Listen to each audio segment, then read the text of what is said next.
ബിസ്മില്ലാഹിർ റഹ്മാനിർ റഹീം. ആര് എന്തൊക്കെ നന്മ പറഞ്ഞാലും മാതാപിതാക്കളെ കുറിച്ച് എത്ര വാഴ്ത്തിയും പുകഴ്ത്തിയും പ്രകീർത്തിച്ചും പറഞ്ഞാലും ഖുർആനും ഹദീസും നമ്മുടെ മുന്നിൽ പറഞ്ഞ പോലെ ലോകത്തതുപോലെ പറയാൻ ആർക്കും കഴിഞ്ഞിട്ടില്ല എന്നുള്ളതാണ്. ചില ആയത്തുകളുടെ ആഴങ്ങളിലേക്ക് നമ്മൾ ഒന്ന് ആലോചിച്ചു കഴിഞ്ഞാൽ അല്ലാഹു റബ്ബുൽ ഇസ്സത്തിനല്ലാതെ മറ്റൊരാൾക്കും ഇതിങ്ങനെ പറയാൻ കഴിയില്ല എന്ന് തോന്നിപ്പോകാണ്. കാരണം സമാനമായ ആശയങ്ങൾ എത്ര പരിശ്രമിച്ച ആര് പറയാൻ ശ്രമിച്ചാലും അതുപോലെ ആവൂല. ഖുർആനിന്റെ ഒരു അമാനുഷികത എന്നതിനപ്പുറം മാതാപിതാക്കളെ അങ്ങനെ വർണ്ണിച്ചാലേ അവരെ കുറിച്ചുള്ള വർണ്ണനയെ പൂർണ്ണമായും ഉൾക്കൊള്ളാൻ ഒരു അനുവാചകന് കഴിയൂ എന്നതുകൂടി നമ്മൾ അതിൽ നിന്ന് മനസ്സിലാക്കേണ്ടിയിരിക്കുന്നു. അള്ളാഹുവിനോട് നമുക്കുള്ള കടപ്പാടുകളെ പറഞ്ഞതിന്റെ ചേർത്ത് തന്നെയാണ് വബിൽ വാലിദൈനി ഇഹ്സാന പറഞ്ഞിട്ടുള്ളത്. വഖദാ റബ്ബുക അല്ലാ തഅബ്ദു ഇല്ലാ ഇയ്യാഹു വബിൽ വാലിദൈനി ഇഹ്സാന. ഈ അർത്ഥത്തിൽ മാതാപിതാക്കളെ അല്ലാഹു റബ്ബുൽ ഇസ്സത്ത് തൗഹീദിനോട് ചേർത്താണ് വെക്കുന്നത്. തൗഹീദ് ഒരു മനുഷ്യ ജീവിതത്തിലെ ഏറ്റവും മുഖ്യമായ കാര്യമാണ്. മനുഷ്യ ജീവിതത്തിന്റെ ഏറ്റവും മുഖ്യമായ കാര്യം തൗഹീദാണ്. തൗഹീദിനോട് ചേർത്താണ് മാതാപിതാക്കളെ അള്ളാഹു അവതരിപ്പിച്ചിട്ടുള്ളത്.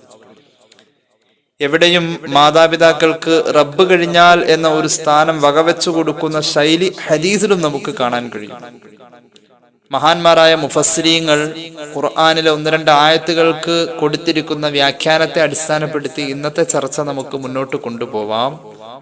അല്ലാഹു റബ്ബുൽ ഇസ്സത്ത് നമുക്കതിനുള്ള ഭാഗ്യം തരട്ടെ എന്ന് വീണ്ടും ദുആ ചെയ്യുകയാണ്. മാതാപിതാക്കളെ കുറിച്ച് ഖുർആൻ പറഞ്ഞ ഒരു ആയത്താണ്.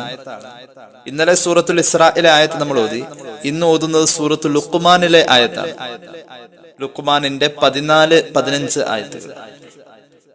അഊദു ബില്ലാഹി മിനശ് ശൈത്വാനിർ റജീം. ബിസ്മില്ലാഹിർ റഹ്മാനിർ റഹീം. ووصينا الإنسان بوالديه حملته أمه وهنا على وهن وفصاله في عامين أن اشكر لي ولوالديك إلي المصير وإن جاهداك على أن تشرك بي ما ليس لك به علم فلا تطعهما وصاحبهما في الدنيا معروفا واتبع سبيل من أناب إلي ثم إلي مرجعكم فأنبئكم بما كنتم تعملون. പരിശുദ്ധ ഖുർആൻ പറയുന്നു, വവസ്സൈനൽ ഇൻസാൻ, മനുഷ്യവർഗത്തോട് നാം വസിയത്ത് ഏൽപ്പിച്ചു. സാധാരണ ഒരു ഏൽപ്പിക്കലും ഏറ്റെടുക്കലും അല്ല വസിയത്ത്. വസിയത്തിന് വളരെ പ്രാധാന്യമുണ്ട്. ആ പ്രയോഗം തന്നെ മരണാസന്നനായ മനുഷ്യന്റെ ആവശ്യത്തെ ഏൽപ്പിക്കലിനോട് ചേർത്താണ് കർമ്മശാസ്ത്രം നമുക്ക് പരിചയപ്പെടുത്തിയിട്ടുള്ളത്. വസിയത്ത് അങ്ങനെയാണ്. മരിക്കാൻ പോകുന്ന ഒരാൾ ഒരു കാര്യം പറഞ്ഞേൽപ്പിച്ചാൽ ജീവിച്ചിരിക്കുന്ന ആള് പറയുന്ന പോലെയല്ല സമൂഹം ആ കാര്യത്തെ ഏറ്റെടുക്കാം. ഉദാഹരണം, മരിക്കാൻ കിടക്കുന്ന വാപ്പ പറയാണ്, മോനെ പള്ളിയിലേക്ക് ഇന്നാലിന്ന സാധനം നീ കൊടുക്കണോട്ടോ, വാപ്പാടെ വസിയത്താണ് കേട്ടോ എന്ന് പറഞ്ഞാൽ പള്ളിയിലേക്ക് ഒരു 10,000 രൂപ എന്റെ മക്കളെല്ലാരും കൂടി കൊടുക്കണോട്ടോ, വാപ്പാടെ വസിയത്താ. വാപ്പ മരിച്ച ഉടൻ തന്നെ ആ കടം വിട്ടു. നേരെ മറിച്ച് ജീവിച്ചിരുന്ന വാപ്പ മക്കളോട് പറയാണ്, മോനെ പള്ളിയിലേക്ക് ഒരു 10,000 രൂപ കൊടുക്കണമെന്ന് പറഞ്ഞാൽ ഇപ്പോഴത്തെ ആ ഒരു ശൈലി അനുസരിച്ച് പിള്ളേര് പറയും, വാപ്പാക്ക് വേറെ പണിയില്ലേ എന്ന് ചോദിക്കും. കാരണം ഇത് രണ്ടും ഏൽപ്പിച്ചു കൊടുക്കലും ഏറ്റെടുക്കലുമാണ്. രണ്ട് സന്ദർഭങ്ങളിലായപ്പോ രണ്ട് തരത്തിലുള്ള പ്രാധാന്യമാണ് പൊതുസമൂഹം അതിന് കാണുന്നത്. വസിയത്തിന്റെ പ്രാധാന്യം എന്ന് പറയുന്നത് മരണത്തോട് ബന്ധപ്പെടുത്തി വരുന്ന ഏൽപ്പിക്കലും ഏറ്റെടുക്കലുമാണ്. അള്ളാഹുവിന്റെ ഈ വസിയത്ത് നമ്മോട് അത്ര കണ്ട് പ്രാധാന്യത്തിൽ സംസാരിക്കുന്നു. ഇവിടെ ഏൽപ്പിച്ചു തരുന്നവൻ അള്ളാഹുവാണ്. എന്തുകൊണ്ടും സമൂഹം അത് ഏറ്റെടുക്കൽ അർഹതപ്പെട്ടിരിക്കുന്നു. കാരണം സർവശക്തനായ രാജാതിരാജനായ അള്ളാഹു ഏൽപ്പിച്ചത്. ആ ഏൽപ്പിക്കൽ തന്നെ വസിയത്ത് പ്രാധാന്യത്തോടു കൂടിയുമാണ്. ഖുർആന്റെ ഓരോ അക്ഷരവും ഓരോ അർത്ഥത്തിലും ഓരോ ചിന്തയിലേക്കുമാണ് മനുഷ്യനെ കൊണ്ടുപോകുന്നത്. അള്ളാഹു മനുഷ്യവർഗത്തെ വസിയത്ത് പ്രാധാന്യത്തോടു കൂടെ ഏൽപ്പിച്ചിരിക്കുകയാണ്. ഇവിടെ അൽ ഇൻസാൻ എന്ന് പറഞ്ഞത് മുസ്ലിങ്ങളല്ല. അൽ ഇൻസാൻ എന്ന് പറഞ്ഞാൽ ബീജത്വജനത്തിലൂടെ ബീജസങ്കലനത്തിലൂടെ മനുഷ്യനായി പിറന്ന ആണിനും പെണ്ണിനും പറയാം. ആ അലിഫ് ലാം ഇസ്തിഗ്റാഖിന്റെ മഅനയാണ് മനുഷ്യവർഗം. മനുഷ്യവർഗത്തോട് അള്ളാഹു വസിയത്ത് പ്രാധാന്യത്തോടു കൂടെ ഏൽപ്പിച്ചിരിക്കുകയാണ്. അപ്പൊ മാതാപിതാക്കൾ എന്ന പരിഗണനയ്ക്ക്, മാതാപിതാക്കൾ എന്ന സ്ഥാനത്തിന് മതങ്ങൾക്കപ്പുറവും മഹത്വം ഉണ്ടെന്ന് പഠിപ്പിക്കുകയാണ് ഖുർആൻ. ഇത് അള്ളാഹുവിന് മാത്രമേ പറയാൻ കഴിയൂ. ഇത് റബ്ബിന്റെ കലാമായതുകൊണ്ട് ഈ ഒരു ആശയത്തിന്റെ മഹത്വം സർവ്വലോകത്തോടും ഒരേ ശബ്ദത്തിൽ തന്നെ പറഞ്ഞു. അള്ളാഹു നമുക്ക് കരുണ ചെയ്യട്ടെ, അള്ളാഹു നമുക്ക് ബോധം തരട്ടെ. ഞാനിങ്ങനെ ആയത്ത് വിശദീകരിക്കല്ല, എന്നാലും ഒന്ന് പറയാണ്. വസിയത്ത് പ്രാധാന്യത്തോടുകൂടെ മനുഷ്യവർഗത്തോട് അള്ളാഹു ഏൽപ്പിച്ചിരിക്കുന്നു. ബിവാലിദൈഹി, വാലിദൈഹി, വാപ്പാക്കും ഉമ്മാക്കും ഗുണം ചെയ്യാൻ. വാലിദൈഹി, സന്താനമായി ജനിക്കാൻ കാരണമായിട്ടുള്ള രണ്ടുപേർ എന്നാണ് അതിന് കാരണം, അതിന്റെ അർത്ഥം. നീ സന്താനമായി ജനിക്കാൻ നിനക്ക് കാരണമായിട്ടുള്ള രണ്ടാളുകൾ, അവർക്ക്. എന്തൊരു പ്രയോഗമാണല്ല. വാലിദൈഹി എന്ന് പറയുന്നോടത്ത് വിലാദത്തിനെ സൂചിപ്പിക്കുന്നുണ്ട്. വാലിദൈഹി എന്ന പ്രയോഗം വിലാദത്തിലേക്ക് സൂചിപ്പിക്കുന്നു. അപ്പൊ വിലാദത്തിന്റെ അർത്ഥം എന്താ? വിലാദത്ത് എന്ന് പറഞ്ഞാൽ പ്രസവം. വാലിദൈഹി എന്ന പ്രയോഗം വിലാദത്തിലേക്ക് സൂചിപ്പിക്കുന്നു. വിലാദത്തിന്റെ അർത്ഥം പ്രസവം. അപ്പൊ ഒരു ത്യാഗത്തെ അള്ളാഹു അവിടെ ഇന്റേണലായി സൂചിപ്പിക്കുന്നുണ്ട്. അള്ളാഹു മനുഷ്യവർഗത്തോട്, അതായത് മനുഷ്യവർഗത്തില് മുസ്ലിമിനും മുസ്ലിം അല്ലാത്തവനും ഒക്കെ പ്രസവത്തിന്റെ ത്യാഗം ഒരുപോലെ തന്നെയാ. അള്ളാഹു മനുഷ്യവർഗത്തോട് വസിയത്ത് പ്രാധാന്യത്തിൽ ഏൽപ്പിച്ചിരിക്കുന്നു. നിന്നെ പ്രസവിച്ച് വളർത്തിയവർക്ക് നീ ഖിദ്മത്ത് ചെയ്യാൻ, സേവനം ചെയ്യാൻ, അത് നിന്റെ ദൗത്യമാണ്. രണ്ടുപേരെയും കൂടി ഒരുമിച്ച് പറഞ്ഞിട്ട് അതിൽ ഇത്തിരി കൂടുതൽ മനുഷ്യൻ കാണാത്തതും നീ കണ്ടെങ്കിൽ തന്നെ ഓർമ്മയില്ലാത്തതുമായ ഒരു കാലമുണ്ടായിരുന്നു അവന്റെ ഉമ്മയുടെ മടിത്തട്ടിലെ ജീവിതം. അതിനെ പ്രത്യേകം എടുത്തു പറഞ്ഞു. മാതാപിതാക്കൾക്ക് ഗുണം ചെയ്യുമെന്ന് പറഞ്ഞിട്ട് പിന്നെ അള്ളാഹു പറയുന്നത് ഉമ്മയുടെ ത്യാഗാണ്. ഉമ്മ കുട്ടിയെ വളർത്തിയത്, പാല് കൊടുത്തത്, ഉമ്മയുടെ മടിത്തട്ടിൽ നീ വിസർജിച്ചത്, ഇത് നീ അറിഞ്ഞിട്ടൂല, നീ കേട്ടിട്ടൂല, ഓർക്കാറൂല. വാപ്പ 10 സെന്റ് സ്ഥലം നിന്റെ പേരിൽ എഴുതി തന്നത് നീ കണ്ടിട്ടുണ്ട്, ആ കരാറ് നീ വാങ്ങിയിട്ടുണ്ട്. വാപ്പ നിനക്ക് വാഹനം വാങ്ങി തന്നതും സാമ്പത്തികമായി സഹായിച്ചതും നിന്നെ പഠിപ്പിച്ച് വലുതാക്കിയതും നീ കണ്ടിട്ടുണ്ട്, ഓർക്കുന്നുണ്ട്. ഉമ്മ ചെയ്തത് ഒരു മക്കൾ ഓർക്കാറില്ല, ഉമ്മ തന്നെ ഓർക്കാറില്ല. ഉമ്മ അത് ഓർത്തു വെച്ചുകൊണ്ടിരുന്ന ഉമ്മയല്ല. പ്രസവവേദന പെണ്ണ് മറന്നുപോയില്ലെങ്കിൽ പിന്നെ ലോകത്ത് കുട്ടികളുണ്ടാവും. അതാണ് ഉമ്മ. പക്ഷെ അള്ളാഹു അത് ഓർമ്മിപ്പിച്ചു, എല്ലാ മനുഷ്യരോടും പറഞ്ഞു.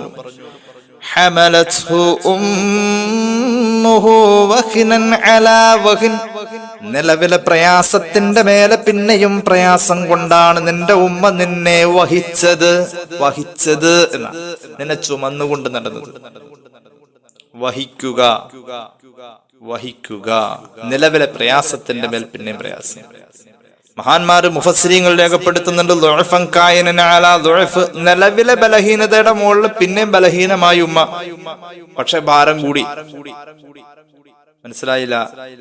നിലവിൽ ബലഹീനമാണ് ഉമ്മ, ആ ബലഹീനതയുടെ മേൽ പിന്നെയും ബലഹീനത കൂടി. അപ്പോൾ ഈ ബലഹീനത കൂടുന്ന അനുസരിച്ച് ഭാരവും കൂടിക്കൊണ്ടിരിക്കുകയാണ് വയറ്റില്. അതാണ് അതിനർത്ഥം. നിലവിലെ ബലഹീനതയുടെ കൂടെ പിന്നെയും ബലഹീനത കൂടി. ബലഹീനത കൂടുന്നതനുസരിച്ച് വയറിലെ ഭാരവും കൂടി. അങ്ങനെ നിന്റെ ഉമ്മ നിന്നെ പ്രസവിച്ചു. ഉമ്മ ഫ്രീ ആവാൻ ഏകദേശം 2 വർഷം വേണ്ടി വന്നു. പ്രസവത്തിന് ശേഷം 2 വർഷം വേണ്ടി വന്നു. ഇനി കേട്ടോ, ഇങ്ങനെ അള്ളാഹു വസിയത്ത് പ്രാധാന്യത്തിൽ നിനക്ക് ജന്മം നൽകിയ 2 പേർക്ക് സേവനം ചെയ്യണമെന്നും ഗുണം ചെയ്യണമെന്നും അള്ളാഹു നിന്നെ ഏൽപ്പിച്ചിരിക്കുന്നു മനുഷ്യ. ഇനി കേട്ടോ, തൗഹീദിന്റെ ചേർത്താണ് എപ്പോഴും മാതാപിതാക്കളെ അള്ളാഹു പറയാറ്. അനിഷ്കുറുലീ വലിവാലിദൈക ഇലയ്യൽ മസീർ. എനിക്ക് നീ ശുക്ർ ചെയ്യണം. മാത്രവുമല്ല വലിവാലിദൈക, നിന്റെ മാതാപിതാക്കൾക്കും നീ ശുക്ർ ചെയ്യണം. ഇലയ്യൽ മസീർ, എന്നിലേക്കാണ് മടക്കം. അത് ഓർമ്മ വേണം കേട്ടോ. ഇത് ഞാൻ ചോദിക്കും. ഏത്?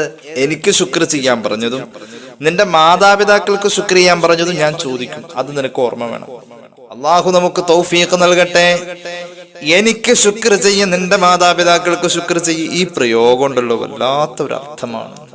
മഹാന്മാര് കൊടുക്കുന്ന വ്യാഖ്യാനം 5 വഖത്ത് നിസ്കരിച്ചാൽ തന്നെ ഒരാൾക്ക് അള്ളാഹുവിനോടുള്ള ശുക്ർ ഒരു പരിധി വരെ വീട്ടാം. 5 വഖത്ത് നിസ്കാരം നിനക്ക് എങ്ങനെയോ 5 വഖത്ത് ഫറളിന്റെ പരിഗണനയും പ്രാധാന്യമുള്ളത്, അതുപോലെ തന്നെ ആ 5 വഖത്ത് നിസ്കാര ശേഷം നിന്റെ വാപ്പാക്കും ഉമ്മാക്കും വേണ്ടി നീ ദുആ ചെയ്യുകയും വേണം. അപ്പോഴാണ് വാപ്പാക്കും ഉമ്മാക്കും വേണ്ടിയുള്ള ശുക്ർ ഈ ആയത്ത് പറഞ്ഞ പോലെ വീട്ടാൻ കഴിയൂ. എന്താ ആയത്ത് പറഞ്ഞത്?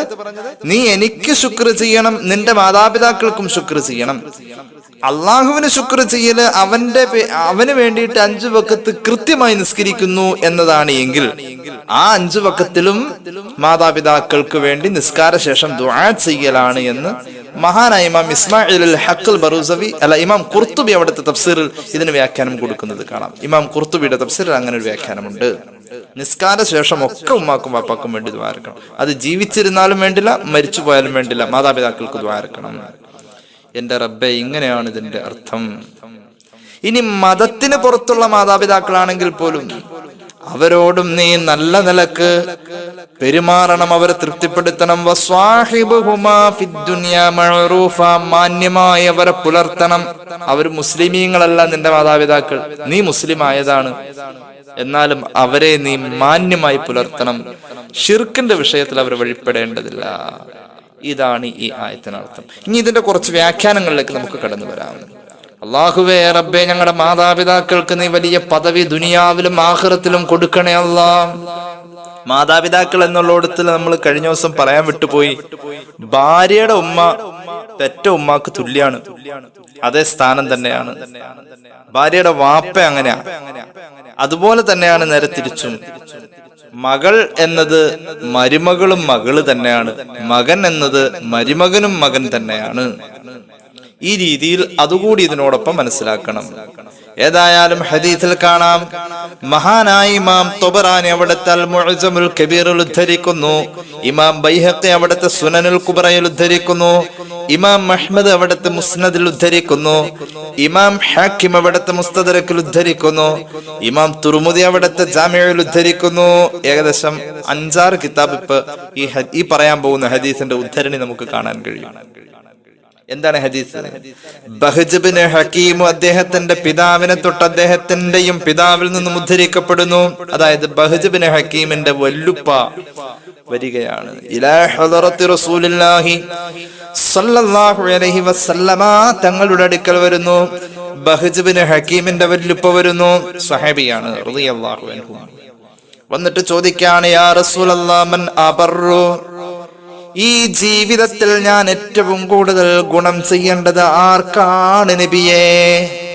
അള്ളാഹുവിന്റെ ഹബീബ് സല്ലല്ലാഹു അലൈഹി വസല്ലം പെട്ടെന്ന് ഉത്തരം പറഞ്ഞു, ഉമ്മക്ക, നിന്റെ ഉമ്മാക്ക്.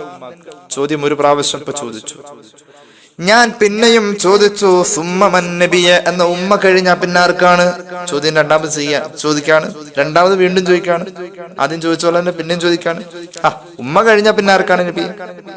അപ്പോഴും ഉത്തരം ആവർത്തിച്ചു, സുമ്മ ഉമ്മക്ക, നിന്റെ ഉമ്മാക്കാണ്. പിന്നെയും ചോദിച്ചു, സുമ്മമൻ, മൂന്നാമത്തെ ചോദ്യം. ശരി, ഉമ്മാക്കെങ്കിൽ ഉമ്മാക്ക്. മൂന്നാമത് ഞാൻ ആർക്കാണ് ഏറ്റവും കൂടുതൽ ഗുണം ചെയ്യേണ്ടത് നബിയെ? മൂന്നാമത്തെ ഉത്തരവും ഉമ്മക്ക. നാലാമത് ഞാൻ ചോദിച്ചു, സുമ്മമൻ നബിയെ, പിന്നെ ആർക്കാ? അള്ളാഹുവിന്റെ ഹബീബ് പിന്നെ നാലാമതാണ് പറഞ്ഞത്, സുമ്മ അബാക്ക, പിന്നെ ആർക്കാണ് നബിയെ? സുമ്മൽ ഖറബ ഫൽ ഖറബ, പിന്നെ വാപ്പാടെ വാപ്പ. അങ്ങനെ ആ രീതിക്ക് ആരാണോ നിന്നോട് അടുത്ത് നിൽക്കുന്നത് ആ രക്ഷിതാവിന്. അള്ളാഹുവേ, ജീവിച്ചിരിക്കുന്ന മാതാപിതാക്കൾക്ക് നീ ആഫിയത്തോടു കൂടിയ ദീർഘായുസ് നൽകണേ അല്ലാ. അള്ളാഹുവേ, കഴിഞ്ഞ ദിവസം എന്റെ ഒരു പ്രിയ സഹോദരൻ പറയാ, അദ്ദേഹത്തിന്റെ പ്രായക്കാരൻ അയാളുടെ വാപ്പാനെ വാപ്പാന്ന് വിളിക്കുന്ന കേൾക്കുമ്പോ എന്റെ വാപ്പാനെ എനിക്കൊന്ന് വാപ്പാന്ന് വിളിക്കാൻ പോലും എന്റെ അടുത്തില്ലല്ലോ, മരിച്ചു പോയല്ലോ എന്ന് പറഞ്ഞിട്ട് കരയാ. അള്ളാഹു അദ്ദേഹത്തിന്റെ വാപ്പാക്ക് സ്വർഗം കൊടുക്കട്ടെ. അവരുടെ വില അത്രയുമുണ്ട്. ആ വിടവ് നികത്താൻ ഈ ദുനിയാവിൽ വേറെ ആരെ കൊണ്ടും പറ്റൂല.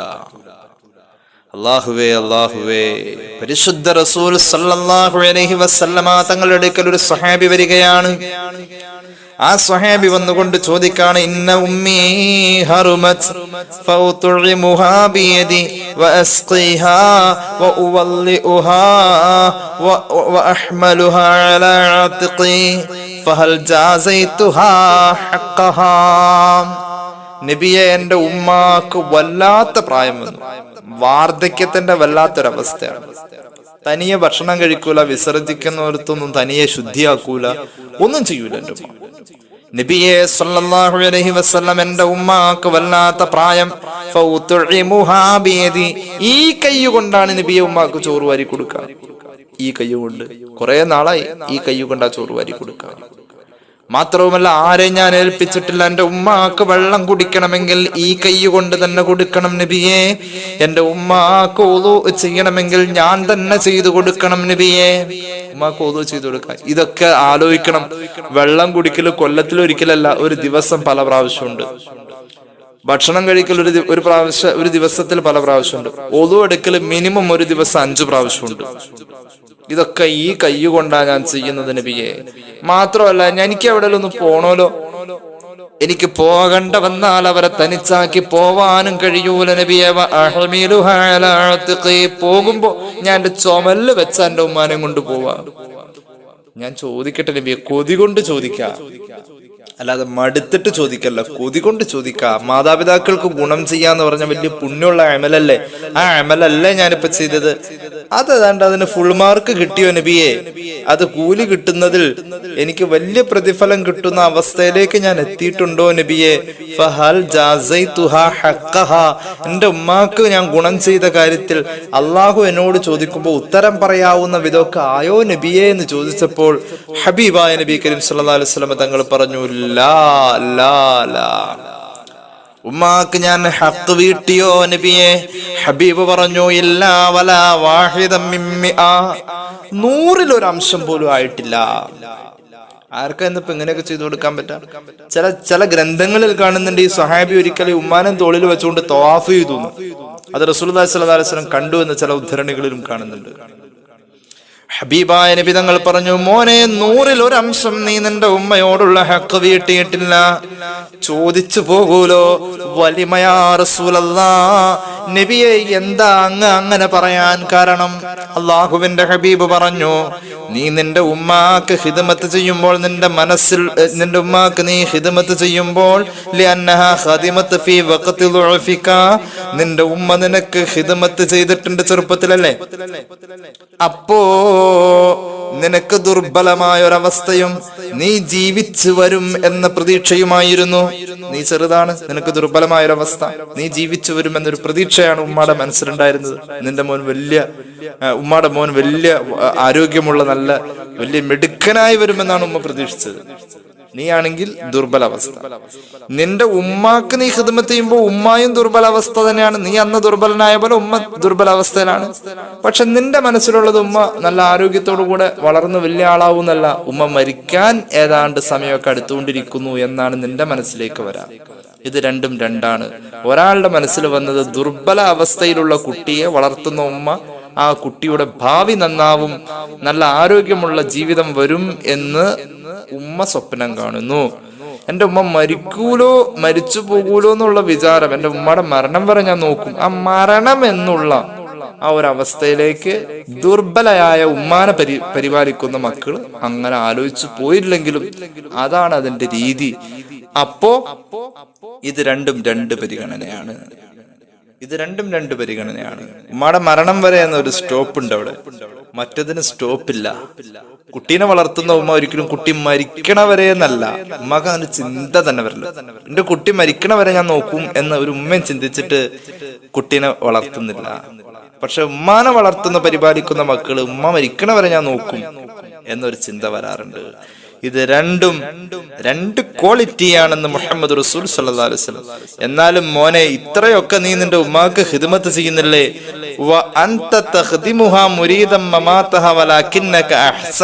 ഏതാണ്ടൊക്കെ നീ നിന്റെ ഉമ്മാക്ക് ഗുണം ചെയ്ത പോലെയൊക്കെ ആയിട്ടുണ്ട് കേട്ടോ, നീ നല്ല കാര്യം ചെയ്തതെന്ന് ആ സ്വഹാബിയെ സന്തോഷിപ്പിച്ചു പറഞ്ഞു മുഹമ്മദ് റസൂൽ സല്ലല്ലാഹു അലൈഹി വസല്ലം. ആ സ്വഹാബിയോട് പറഞ്ഞു, പോകാൻ വരട്ടെ, നീ നിന്റെ ഉമ്മാക്ക് നല്ല കാര്യങ്ങളൊക്കെ ചെയ്തു കൊടുക്കുന്ന ആളല്ലേ, നീ മനസ്സിലാക്കണം, വല്ലാഹു യുസീബുക അലൽ ഖലീലിൽ കതീറ, അള്ളാഹുവിന്റെ സ്വഭാവം കുറഞ്ഞതിന് വലിയ കൂലി കൊടുക്കുന്ന ആളാ. അപ്പൊ നീ ചെയ്തത് ഒരു അല്പമാണെങ്കിൽ പോലും അതിന് വലിയ കൂലി പ്രതീക്ഷിക്കാം അള്ളാഹുവിൽ നിന്നും. നീ ചെയ്തത് വലിയ കാര്യമാണെങ്കിൽ അതിലും വലുത് അള്ളാഹു തരും എന്ന് പ്രതീക്ഷിക്കാം. അതുകൊണ്ട് പ്രതിഫലത്തിൽ കുറവുണ്ടാവില്ല എന്ന് മുഹമ്മദ് റസൂൽ സല്ലല്ലാഹു അലൈഹി വസല്ലം. നേരത്തെ ഓതിയ ആയത്തിന്റെ വ്യാഖ്യാനത്തിൽ ഇമാം ഇസ്മാഇൽ അൽ ഹഖ് അൽ ബറൂസവി റൂഹുൽ ബയാനിൽ ഈ ഹദീസ് രേഖപ്പെടുത്തുന്നത് നമുക്ക് കാണാൻ പറ്റും. ഇനി നോക്കിയോ മറ്റൊരു സംഭവം, അള്ളാഹുവിന്റെ ഹബീബ് വളരെ പ്രോത്സാഹിപ്പിക്കുകയാണ്, തൂബാ ലിമൻ ബർറ വാലിദൈഹി, മാതാപിതാക്കൾക്ക് നല്ല കാര്യം ചെയ്തു കൊടുക്കുന്ന മക്കളെ നിങ്ങൾക്ക് സ്വാഗതം എന്ന് മുഹമ്മദ് റസൂൽ സല്ലല്ലാഹു അലൈഹി വസല്ലം. അതുപോലെ തന്നെ വയലുൽ ലിമൻ അഖഹുമാ, മാതാപിതാക്കളെ സങ്കടപ്പെടുത്തുന്ന മക്കളെ നിങ്ങൾക്ക് വയലെന്ന നരകമുണ്ടാവട്ടെ എന്ന് മുഹമ്മദ് റസൂൽ സല്ലല്ലാഹു അലൈഹി വസല്ലം. മാതാപിതാക്കളെ വിഷമിപ്പിക്കുക, ചില പ്രയോഗങ്ങൾ, ഉമ്മാനെ ചീത്ത പറയാ, ഉമ്മാനെ തെറി പറയാ, ഉമ്മാടെ ഉമ്മാക്ക് വിളിക്കുക, ഇതൊക്കെ ചില സംസ്കാരമില്ലാത്ത രീതികൾ നമ്മൾ കാണാറുണ്ട്. അള്ളാഹു നമ്മുടെ ഒരു തലമുറയിലും അങ്ങനത്തെ നാവ് തരാതിരിക്കട്ടെ, പടച്ചോ നമ്മളെ ഒക്കെ നന്നാക്കട്ടെ. ആമീൻ ആമീൻ യാ റബ്ബൽ ആലമീൻ. കണ്ട ഒരു സംഭവം കാണാം, മഹാനായ അത്താ ഇബ്നു യസാർ റളിയല്ലാഹു അൻഹു വലിയ മഹാനായ സ്വഹാബിയാണ്. വലിയ മഹാനായ സ്വഹാബി മുഹമ്മദ് റസൂൽ സല്ലല്ലാഹു അലൈഹി വസല്ലം തങ്ങളെ ഒരുപാട് നിരീക്ഷിച്ച് ജീവിച്ച സ്വഹാബിയാണ്. സ്വഹാബത്തിന്റെ കൂട്ടത്തിൽ വലിയ വറഇന്റെ അഹ്ലുകാരനാണ്. ഒരുപാട് എല്ലാ സ്വഹാബികളും വറഇന്റെ അഹ്ലുകാരാണ്, സൂക്ഷ്മതയുടെ ആളുകളാണ്. പക്ഷേ അത്താ ഇബ്നു യസാർ റളിയല്ലാഹു അൻഹു പ്രത്യേകിച്ച് മഹാനവറുകൾ പറയാണ്, അന്ന ഖൗമൻ സാഫറു ഫനസലു ബരിയതൻ ഫസമിഉ നഹീഖ ഹിമാർ. മഹാനവറുകൾ പറയാ, ഒരു സംഘം ആളുകൾ, ഒരു സംഘം സഹാബികൾ ഒരിക്കലും യാത്ര പോയി. യാത്രയുടെ ഇടയിൽ വിശ്രമിക്കാൻ വേണ്ടി ടെന്റ് കെട്ടിയപ്പോ രാത്രിയില് സുബഹി വരെ സുബഹി വരെ കഴുത കരയുന്ന ശബ്ദം കേൾക്കാം. ഉറങ്ങാനേ പറ്റണില്ല, അവരുടെ ഉറക്കം പോയി. അവരുടെ ഉറക്കം പോയി. നേരം പുലർന്നപ്പോൾ നളറു, അവര് പരിസരം നോക്കി, എന്താ ഇന്നലെ രാത്രി മുഴുവനും കഴുത കരഞ്ഞത്. ആ സമയത്ത് ഒരു വൃദ്ധ മാത്രം താമസിക്കുന്ന ഒരു വീട് അറ്റത്ത് കാണാം, ഈ വിശാലമായ മരുഭൂമിയുടെ അറ്റത്ത്. ഈ സ്വഹാബികൾ ആ ഭാഗത്തേക്ക് നടന്നു. ഇവിടെ എങ്ങും കഴുതയില്ല, അടുത്തുനിന്ന് കഴുത കരയുന്ന സൗണ്ട്. ഉറങ്ങാനേ പറ്റിയിട്ടില്ല. സുബഹി കഴിഞ്ഞപ്പോ തന്നെ ആ വൃദ്ധ മാത്രം താമസിക്കുന്ന ഒരു വീട്. അവിടെ ചെന്നപ്പോ വീടും പരിസരം നോക്കിയപ്പോ ആരുമില്ല, ഒരു വൃദ്ധ മാത്രമേ ഉള്ളൂ. ചോദിച്ചു, അല്ല ഉമ്മ, ഹിമാരെ, ഞങ്ങൾ ഇന്നലെ രാത്രി ഉറങ്ങിയിട്ടില്ല, കഴുത കരയണ ശബ്ദമാണ് കേട്ടത്, ഇത്ര ശല്യാണല്ലോ. ഹിമാർ, ഇവിടെ ഞങ്ങൾ വന്ന് നോക്കിയിട്ട് ഇവിടെ എങ്ങും കഴുതനെ കാണുന്നുമില്ല. ഉമ്മ, എന്താണ് ഇതിന്റെ രഹസ്യമെന്ന് ചോദിച്ചപ്പോൾ ആ ഉമ്മ പറഞ്ഞു, നിങ്ങൾ കേട്ടത് എന്റെ മോന്റെ കരച്ചിലാണ്. എന്റെ മോനാണത്. മോനോ? കാന യഖൂലു യാ ഹിമാറ, എന്റെ മോൻ ജീവിച്ചിരിപ്പില്ല, മരിച്ചുപോയ എന്റെ മോന്റെ കരച്ചിലാണ് നിങ്ങളാ കേൾക്കുന്നത്. എന്റെ മോൻ ജീവിച്ചിരുന്ന കാലഘട്ടത്തിലൊക്കെ എന്നെ വിളിക്കാറ് യാ ഹിമാറ, യാ ഹിമാറ, ഓ കഴുത, ഓ കഴുത എന്നാണ് ഉമ്മാനെ വിളിക്കാറ്. ഉമ്മാനെ കഴുതാന്ന് വിളിക്കുക. ഒരു ദിവസം എനിക്ക് വിഷമം വന്നപ്പോ ഞാൻ അങ്ങോട്ട് ദ്വാരുന്നു,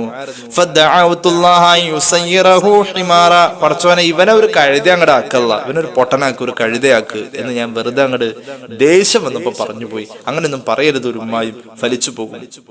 ഏതായാലും എന്റെ വായിന്ന് പോയി. അങ്ങനെ അവസാനം എന്റെ മോൻ മരിച്ചു.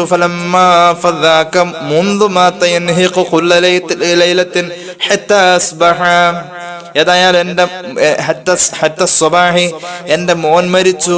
മരിച്ച ശേഷം എല്ലാ രാത്രിയും അവന്റെ ശബ്ദം ഒരു കഴുത കരയുന്ന ശബ്ദം പോലെ ഒരു ശാപമായി പരിസരത്ത് തളം കെട്ടി നിൽക്കുന്ന അനുഭവം ആ ഉമ്മ പറഞ്ഞതായി നേരത്തെ നമ്മൾ ഓതിയ സൂറത്തുൽ ലുഖ്മാന്റെ ആയത്തിന്റെ വ്യാഖ്യാനത്തിൽ മുഫസ്സിരീങ്ങൾ രേഖപ്പെടുത്തുന്നതായി കാണാം.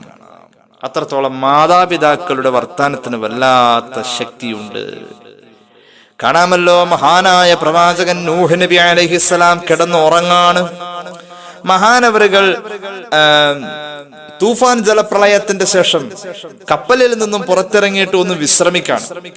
അപ്പൊ ഒരു വിജനമായ സ്ഥലത്ത് ഒരു മരച്ചുവട്ടിൽ മഹാനവറുകൾ തണലുകൊണ്ട് അവിടെ കിടന്ന് ഇങ്ങനെ ഉറങ്ങിപ്പോയി. ആ സമയത്ത് പെട്ടെന്നൊരു കാറ്റടിച്ച് വീശി. ആ സമയത്ത് മഹാനവറുകളുടെ ഉടുമുണ്ട് പതുക്കെ ഔറത്തിന്റെ ഭാഗം അങ്ങോട്ട് വെളിവായി. അപ്പൊ വാപ്പ ഉറങ്ങുമ്പോ മുഖത്ത് നോക്കിയിരിക്കുന്ന മക്കളാ കൂടെ ഉള്ളത്. ആ സമയത്ത് ഹാമുണ്ട്, യാഫിസ് ഉണ്ട്, സാം ഉണ്ട്. 3 മക്കളുണ്ട്. 4 മക്കളാണ് പ്രധാനമായിട്ടുള്ളത്. ഒന്ന് കനാനായിരുന്നു, വെള്ളപ്പൊക്കത്തിൽ മുങ്ങി മരിച്ചു. പിന്നെ ഉള്ള 3 മക്കളാണ് സാം, ഹാം, യാഫിസ്. ഈ 3 മക്കളും അടുത്തുണ്ട സമയത്ത് ഹാം എന്ന് പറയുന്ന മകൻ തൊട്ടടുത്ത് ചേർന്നിരിക്കുന്ന മകൻ അങ്ങ് ചിരിച്ചുപോയി. വാപ്പാടെ തുണി അങ്ങ് മാറിയപ്പോ അങ്ങനെ ഉണ്ടല്ലോ, വാപ്പ എന്തെങ്കിലും അബദ്ധം കാണിച്ച പൊട്ടിച്ചിരിക്കുന്ന മക്കളും ചിലപ്പോ ഉമ്മായും കൂടെ അതിന്റെ കൂടെ. വാപ്പ ഒന്ന് പതൊക്കെ ചെരുപ്പിന്റെ വാറ് പൊട്ടി ഒന്ന് വീണുപോയാ ആദ്യം തന്നെ ചിരിക്കും, എന്നിട്ട് വാപ്പാനെ കളിയാക്കും. അള്ളാഹു പടച്ചോൻ പുറത്തു കൊടുക്കട്ടെ, അല്ലാതെ എന്താ പറയാ. വാപ്പാനെ മോശമാക്കി, വാപ്പാനെ പരിഹസിച്ച് ചിരിച്ചു. ഹാം എന്ന് പറയുന്ന മകൻ നൂഹ് നബിയുടെ നേരെ കാറ്റടിച്ച് വീശിയപ്പോൾ ഉറങ്ങുന്ന നൂഹ് നബിയുടെ വസ്ത്രം മാറി ഔറത്ത് വെളിവായത് കണ്ടപ്പോൾ ഹാം എന്ന് പറയുന്ന മകൻ ചിരിച്ചുകൊണ്ടിരുന്നു. എന്നാ തുണി നേരെയല്ല വേണ്ടത്. അവൻ എങ്ങനെ അവിടെ ചിരി തുടങ്ങി. അവന്റെ പൊട്ടിച്ചിരി പെട്ടെന്ന് സാമും യാഫിസും ആ മാറിയ വസ്ത്രം നേരെയിട്ടു. സാമും യാഫിസും മാറിയ വസ്ത്രം നേരിട്ടു. പക്ഷേ നൂഹ് നബി അലൈഹിസ്സലാം ഈ ഹാമിന്റെ ശബ്ദം കേട്ടു. അവന്റെ ചിരി നിൽക്കണില്ല. ഈ പൊട്ടിച്ചിരി അവിടെ കേട്ടപ്പോൾ നൂഹ് നബി അലൈഹിസ്സലാം ഉറക്കത്തിൽ നിന്ന് ചാടി എണീറ്റു. പെട്ടെന്ന് സംഗതി മനസ്സിലായി. മുണ്ടൊക്കെ നേരിട്ടു. അപ്പൊ ഇവൻ ചിരിച്ചെന്താണെന്ന് മനസ്സിലായി. ഉറക്കത്തിൽ നിന്ന് എഴുന്നേൽക്കുന്നവർക്ക് സ്വാഭാവികമായും ദേഷ്യം ഉണ്ടാവും. ഇല്ല എന്ന് പറയാൻ പറ്റില്ല. ഉറക്കത്തിൽ നിന്ന് എണീക്കാൻ ആൾക്ക് പെട്ടെന്ന് ദേഷ്യം വരും. ഉറക്കത്തിൽ നിന്ന് എണീച്ച് ഭർത്താവ് ഇങ്ങനെ ഇരിക്കുമ്പോ ഭാര്യ മൂക്കാലിട്ടൊന്ന് മാന്തി വെക്കിയ നല്ല രസം ഉണ്ടാവും. എത്ര സ്നേഹമുള്ള ഭർത്താവാണെങ്കിലും ആ സമയത്ത് സ്വഭാവം മാറും. ഉറക്കത്തിൽ നിന്ന് എണീറ്റാൽ ഏത് മനുഷ്യനും സ്വാഭാവികമായ ഒരു ദേഷ്യം വരും.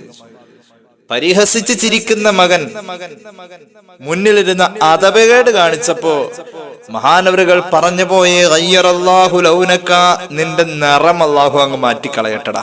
എന്താടാ നീ ഇങ്ങനെ ചിരിക്കണത്? നിന്റെ നിറം അല്ലാഹു മാറ്റിക്കളയട്ടെ. ചരിത്രം പറയുന്നു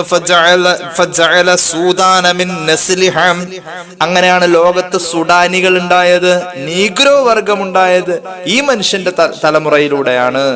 കാരണം നൂഹ് നബിയുടെ ദുആ കറുത്ത വർഗത്തിൽ മനുഷ്യന്മാരുണ്ടാവാൻ വേണ്ടി, കാപ്പിരികൾ ഉണ്ടാവാൻ വേണ്ടി ഈ ദുആ തന്നെ മുൻകടന്നിട്ടുണ്ടെന്നാണ് മുഫസ്സിരീങ്ങൾ പറഞ്ഞത്.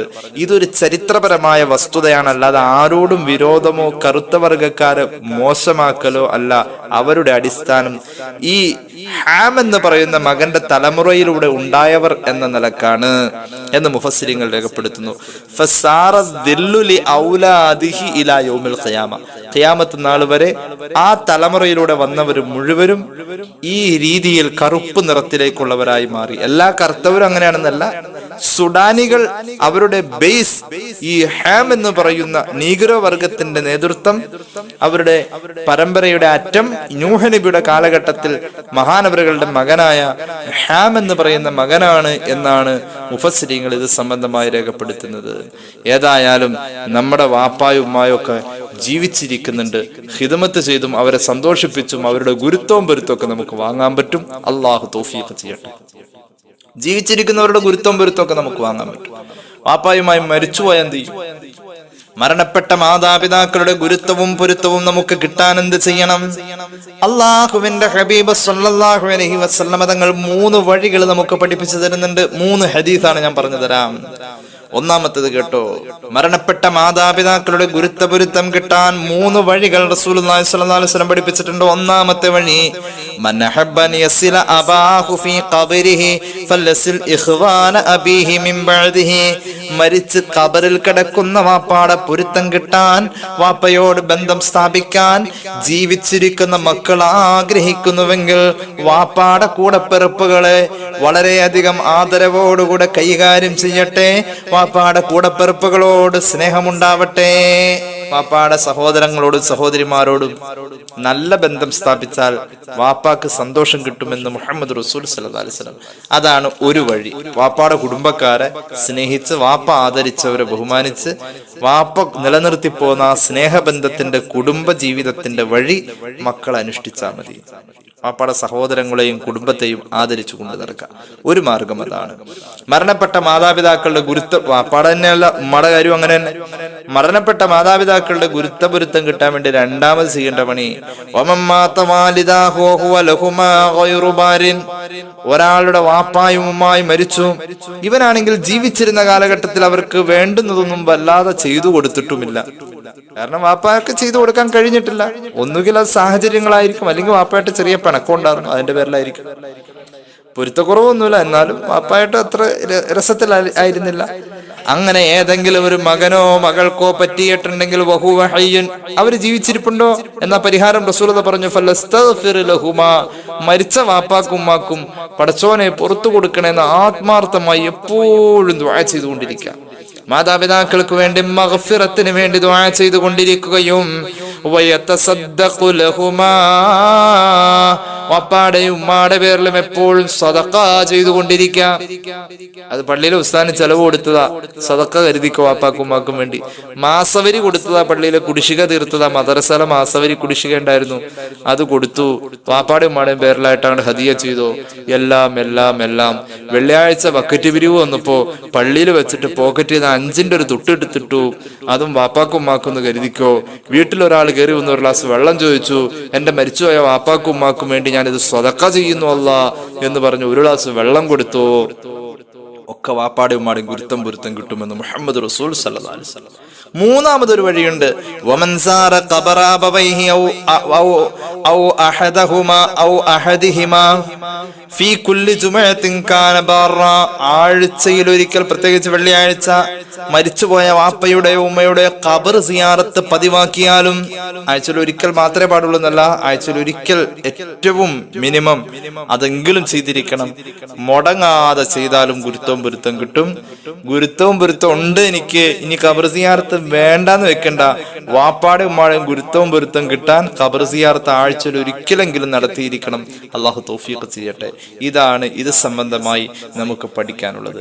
ഇനി നോക്കിക്കോട്ടോ, വാപ്പയുടെയും ഉമ്മയുടെയും പൊരുത്തവും കിട്ടുന്നതിന് ഈ പറഞ്ഞ ഈ 3 ഹദീസുകൾക്കപ്പുറം മഹാനായ സുഫിയാൻ ഇബ്നു ഉയൈന എന്ന് പറയുന്ന മഹാനായ പണ്ഡിതൻ, വലിയ മഹാനാണ് സുഫിയാൻ ഇബ്നു ഉയൈന റളിയല്ലാഹു അൻഹു.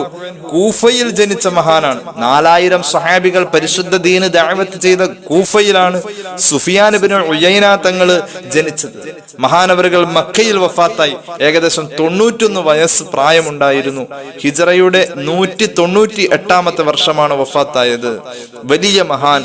ഏകദേശം 10ാം വയസ്സിൽ തന്നെ ഖുർആൻ ഹാഫിളാവുകയും മഹാന്മാരായ താബിഈങ്ങളിൽ വലിയ ഉലമാക്കളിൽ നിന്നും നേരിട്ട് ഇൽമു പഠിക്കുകയും ചെയ്ത മഹാനായ അംർ ബിൻ ദീനാർ തങ്ങളെ പോലെ, മഹാനായ ഇബ്നു ശിഹാബിൻ സുഹരി തങ്ങളെ പോലെ, മഹാനായ സെയ്ദ് ബിൻ അസ്ലം തങ്ങളെ പോലെ, മുഹമ്മദ് ബിൻ മുൻകദിർ തങ്ങളെ പോലെയുള്ള റളിയല്ലാഹു അൻഹും താബിഈങ്ങളിലെ മഹാപണ്ഡിതന്മാരാണ് അവർ.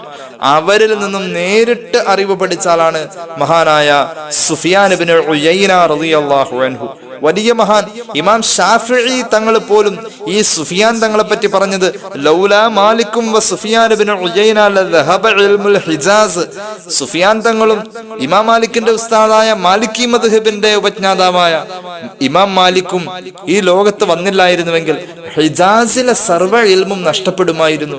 ഹിജാസിലുള്ള സർവ്വ ഇൽമും ഇവർ രണ്ടുപേരാണ് കൈയടക്കി വെച്ചത് എന്ന് പറയപ്പെട്ടിട്ടുള്ള സുഫിയാൻ ഇബ്നു ഉയൈന റളിയല്ലാഹു അൻഹു എന്ന മഹാപണ്ഡിതൻ, ആ മഹാപണ്ഡിതൻ, താബിഈങ്ങളിൽപ്പെട്ട മഹാപണ്ഡിതൻ, അദ്ദേഹം പറയുന്നു, മൻ സല്ലാ സ്വലവാത്തിൽ ഖംസ, ആരെങ്കിലും 5 വഖത്ത് ഫർള് നിസ്കാരം കൃത്യമായി നിർവഹിച്ചാൽ ഫഖദ് ശകറല്ലാഹ്, അവൻ അല്ലാഹുവിനെ ശുക്ർ ചെയ്തു, അല്ലാഹുവിനോടുള്ള നന്ദി പ്രകടിപ്പിച്ചു.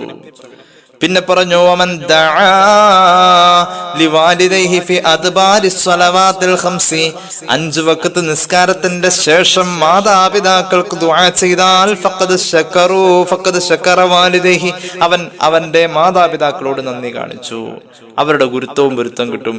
അപ്പോൾ 4 മാർഗങ്ങൾ അവലംബിക്കാം. 1, മാതാപിതാക്കളുടെ ജീവിച്ചിരിക്കുന്ന കുടുംബാംഗങ്ങളെ ആദരിച്ചും ബഹുമാനിച്ചും. 2, മരണപ്പെട്ട മാതാപിതാക്കൾക്ക് മഗ്ഫിറത്ത് തേടിയും അവർക്ക് വേണ്ടി സ്വതക്ക ചെയ്തും അവരുടെ ഗുരുത്വം പൊരുത്തം മേടിക്കാം. 3, നമ്മുടെ മാതാപിതാക്കളുടെ ഖബർ സിയാറത്ത് മുടങ്ങാതെ ആഴ്ചയിൽ ഒരിക്കൽ, അതിനപ്പുറം പോകരുത്, നിത്യമായി ചെയ്തുകൊണ്ടിരിക്കുക. 4, 5 വഖത്തിലും മാതാപിതാക്കൾക്ക് വേണ്ടിയിട്ട് ദുആ ചെയ്യാം. ഇങ്ങനെ 3 ഹദീസും സുഫിയാൻ ഇബ്നു ഉയൈന തങ്ങളുടെ ഖബറും കൂട്ടി 4 മാർഗങ്ങൾ മരണപ്പെട്ട മാതാപിതാക്കളുടെ ഗുരുത്വ പൊരുത്തത്തിനായി മക്കൾക്ക് അവലംബിക്കാവുന്നതാണ്. അള്ളാഹു നമ്മുടെ ഇൽമിൽ ബർക്കത്ത് നൽകട്ടെ.